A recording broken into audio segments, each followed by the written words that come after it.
Miss! Miss, basaan ka, Miss? Basaan ka? Bicol.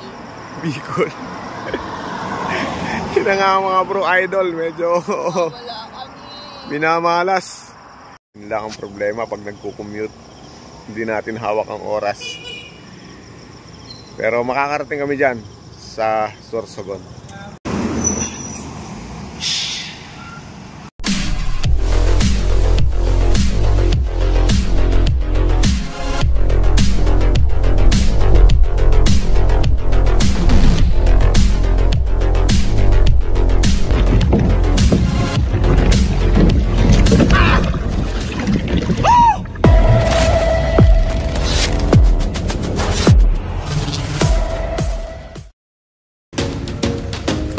Right mga bro idol, sasakay tayo dito ngayon sa Star City. Pupunta tayo ng Lucena. Pero hindi tayo sa Lucena pupunta. Malayo po yung pupuntahan natin.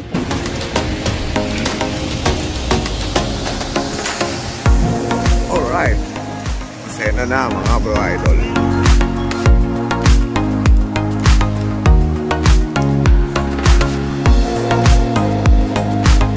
Yun, nakarating din dito sa DLTV after isang oras na lakad mga bro idol. Wala. Baka doon. Dito kami sasakay ng papunta ng Sorsogon.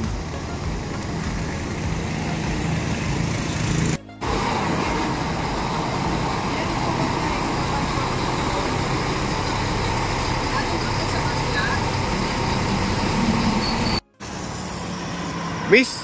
Miss, basaan ka, Miss? Basaan ka? Bicol. Bicol. Yun na nga mga bro idol, medyo Wala kami. minamalas. Kasi nakarating na kami doon sa terminal ng DLTV. Ay papunta pala ng mga Maynila. At ang biyahe ng papunta ng Bicol ay mamaya pa daw, alas 10. So, Alas 10 dadaan, sabi lang. alas 10 Tapos dadaan. sabi dito, alas 2 naman sa kantin. Alas 2 datingan. So, alanganin mga bro idol. Yun lang ang problema pag nagko-commute. Hindi natin hawak ang oras. Pero makakarating kami dyan sa Sorsogon. Right, mga bro idol, maglalakad na lang yata ako papunta ng Sorsogon. Okay, so andito kami ngayon dito sa may Taliban. Boundary na to ng papuntang Pagbilao. So nag-decide kami na iiwan namin yung motor at mag-commute dahil nga maulan. Pero pagdating namin dito sa terminal ng DLTV dito sa Taliban ay wala palang biyaheng regular. Mag-aantay pala ng mga biyahe na galing Maynila papunta ng Sorsogon. So ang tanong, anong oras ang dating bus galing Maynila papunta ng Sorsogon? Yun lang ang tanong mga bro idol. So ngayon, nag-iisipan ko na kung maglalakad ako papunta ng Sorsogon o aantayin ko yung bus na galing Maynila pabiyahe ng Sorsogon, baka mamaya pa. So lalakad na lang kaya tayo para makarating tayo doon. Tara na! Boss, papunta kami sa Sorsogon eh. Talaga na? May masasakay kaya doon? Queens. Ha? Queens Liner. Queens Liner doon? Marami na doon? Marami ito. Ay mga bro idol, sasakay na kami dito. Papuntang Naga. Yan mga bro idol. Nakasakay na kami ng bus, pero papunta lang Daraga. So ito yung talagang commute. Pababa kami ng Daraga, tapos sasakay ulit papunta ng Sorsogon. Okay, so yan ang commute na tinatawag. From Plon, sumakay ng barko. Tapos din sa Lucena, sasakay kami ng bus. Hindi nga lang, hindi diretsong Sorsogon. Hindi pupunta lang Daraga. Boss, dito na ba? Dito na. Wait. Susunod grade, sir? Susunod grade? Ha? Susunod ba? Patang ka?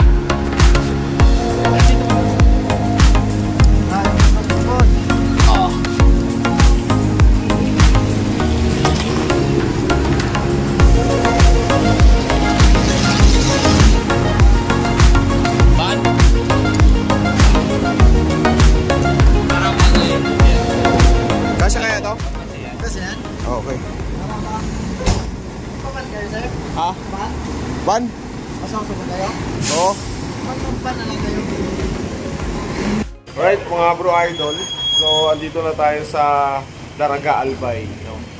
So from Lucena, sumakay tayo ng bus papunta dito sa Daraga. Katapos, sasakay uli kami ng van. Yan, papunta naman ng Sorsogon City. Yun, so sa wakas, after 10 hours of travel, nakarating din kami dito sa Sorsogon, no? Medyo mahaba-habang commute, pero okay lang. At least nakarating ng safe. Dito kami ngayon mismo sa intersection. Inaantay namin si Sorsogon Tacal Sports. Nandun yung asawa ko. Nandun yung mga gamit namin. Power. Tumatawag ng power. Yun na.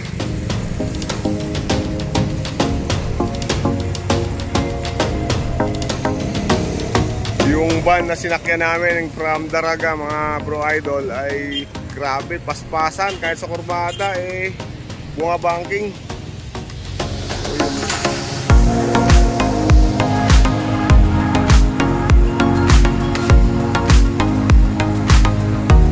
Nayata yung mga power idol. Power! Nice meeting you bro. Welcome. Thank you. Nakarating din. Oo. Dapat magmumotor kami kaso malakas ulan doon sa amin. Kaya yun. Misis ko nga pala. Hello po. Power na yan. Nag-ano pa kami ng mga bangka. Richard Molina. Alex po. Mayari ng Tacal Sports. Alex Dulosa. Tapos OJ. Muar. Jan, Cesar, Adjo, Reyes. meeting mo bro. Punta tayo doon, sir. Oo. Saan? Nakain muna tayo kasi naka-ready pagkain. Okay. Nakain muna. Oo. Sige. Kain muna tayo pagka tayo pumunta sa hotel na. Tama. May binili kami. Sige. Ayun. So mga bro idol, kakain muna kami.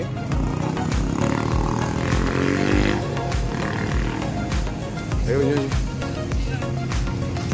Sila na nagbuhat ng mga gamit ko.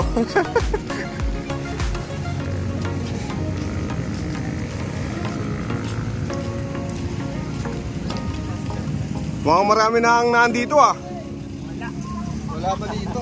Hindi, doon sa ano. Sabi pupunta pero hindi alam ano oras ka darating kasi. Hindi, ibig ko sabihin doon sa venue. Marami na nakauwi. Mara- Na kanina, may nakahuli na. Nang anong nahuli? May dalawang duktot na malaki. Ay sayang, hindi na nila mahuhuli yun sa Saturday. Mag-fishing ba tayo bukas? Kaya pa ba? Oo, kaya pa. Kahit sa umaga lang.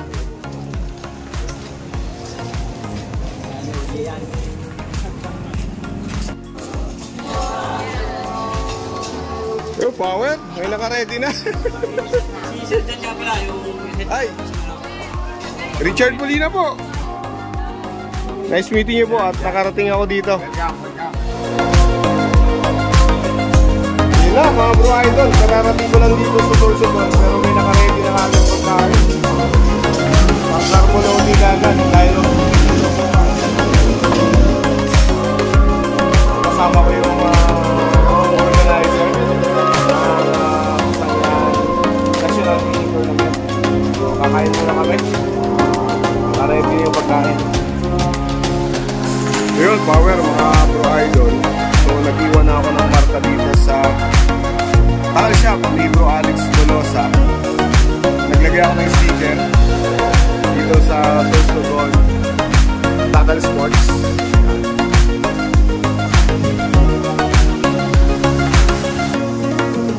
Yun, nice.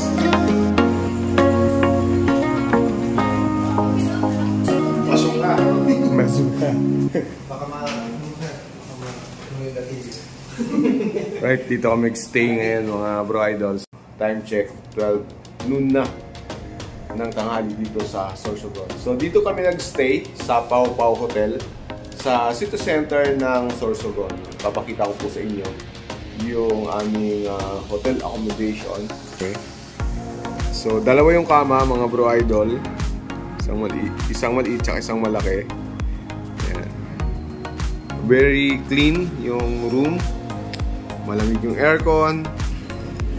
Then may TV. Ayan. Tapos, nandun yung CR. Maganda yung CR. Malakas yung tubig. Tapos, ayan. May mirror dito. So, yan po ang accommodation namin dito na inassist sa amin ng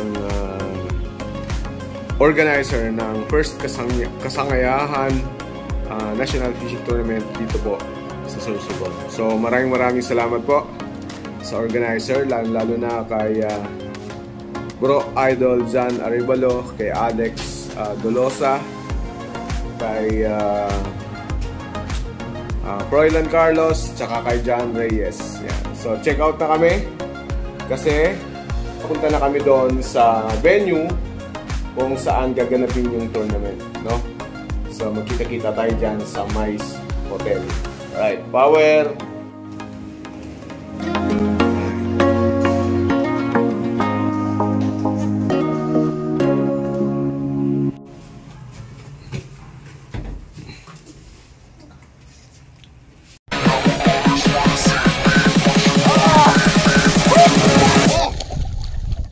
Bye-bye! Ingat ka dyan, maraming pating dyan!